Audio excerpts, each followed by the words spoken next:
So we will go into actually what the exercises are because they're really interesting. And actually what you were saying at the beginning about not knowing what a filter bubble is or an echo chamber, even I had to sort of check myself because I always knew what an echo chamber was.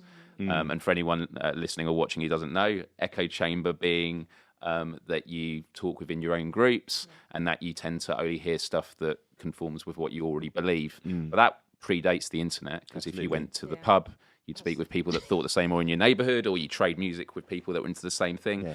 But a filter bubble, I was aware of in terms of what it is technologically, in terms of targeted ads, but I never knew it in the terminology. And sort of the filter bubble is the fact that, you know, when you like content and engage with it online, you get served more of it. And so it keeps reinforcing that one particular thing. So if you don't like seeing negative news and you keep liking and engaging with videos that make you feel happy, you'll be given more happy and less, you know, negativity, which is actually healthy in a democracy so that you know what issues need dealing with.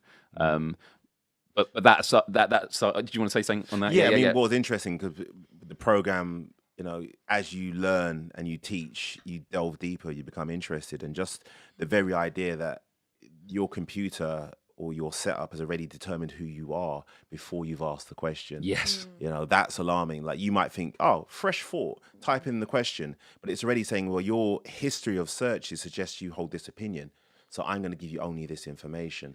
And the idea that if you type in the word, you know, oil, and it makes an assumption that you're against the exploitation of oil, and it's talking about, you know, strikes and issues around oil and its exploitation of the environment. Or if you're making a lot of money and you're big in business, you type in oil, it gives you the share prices. Yes. You know, and not being aware of that is what is so frightening. People just make an assumption that everyone's having the same experience.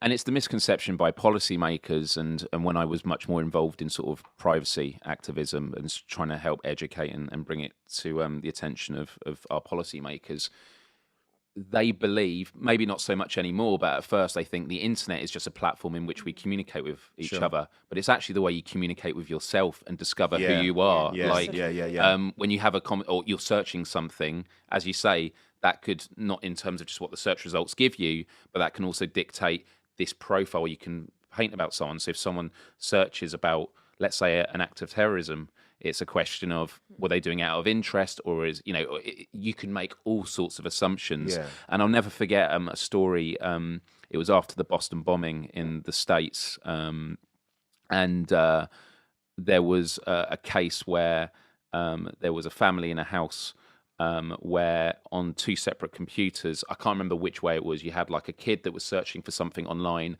and a mother who was searching for something else.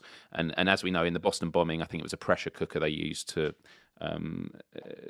cause the act of terror. And I think someone in the house was searching pressure cookers, shopping, and someone was looking up an article about the Boston bombing.